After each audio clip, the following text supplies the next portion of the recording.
Chapter 14 Clean Easy. After finding out as much as they could from the journal about Dave and Leslie's careers as cleaners at the Kiruna facility, Bouncer and Graham were now watching early morning shopping channels on the TV. Dave and Leslie were still tied up, unconscious, on the sofa next to them. Every piece of plastic rubbish that was promised to help around the car and home was being peddled in a 5-minute slot as phone numbers ran across the bottom of the screen offering 3 easy payments and postage and packing paid. "I don't understand, though," said Graham. "Why are we watching this drivel?" "We need some new faces, Graham," replied Bouncer.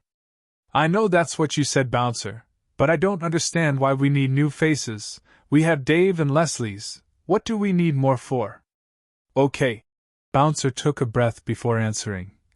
"What do you think will happen if Dave and Leslie were to wake up and find themselves looking at themselves?" asked Bouncer. "Why would they be looking at themselves?" asked Graham. "Because we would be looking at them, wouldn't we, Graham?" replied Bouncer, trying to keep his frustration in check. "Precisely," replied Graham. "It would be us, so why would they be alarmed?" "Let me put it another way, then. Who would we be looking like at this moment in time? Based on the fact that a Land Rover and a four-wheeler in their lounge would really freak them out?"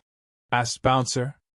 Graham stopped for a while, the gears literally spinning in his mind as he processed the facts into a sensible reply, finally coming to the same conclusion Bouncer had arrived at quite some time ago.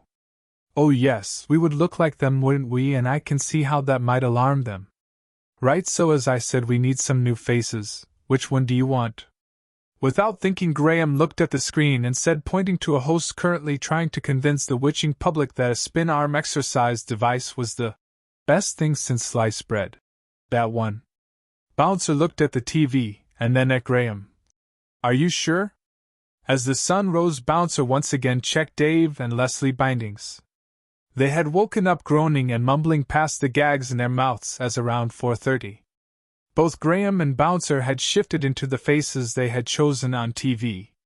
Dave and Leslie stared at a strange sight as their vision cleared. Graham gave them a second before he fully got into character. "Hi, my name is Barry Scott. Don't try anything silly and we'll release you later." Dave and Leslie nodded back, convinced they were both in the same warped dream.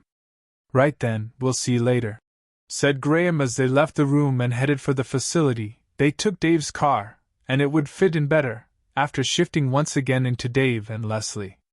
With their ID tags around their necks, they walked up to the security checkpoint, passed their bags through the metal detector and walked through, a green light flashing its approval on their way through. "Right then, where next?" asked Graham as they headed for Dave and Leslie's office. "Why don't we check out a floor plan and see what this place has altogether?" asked Bouncer. "Defo sounds like a plan, Graham. Sorry, Leslie," smiled Graham.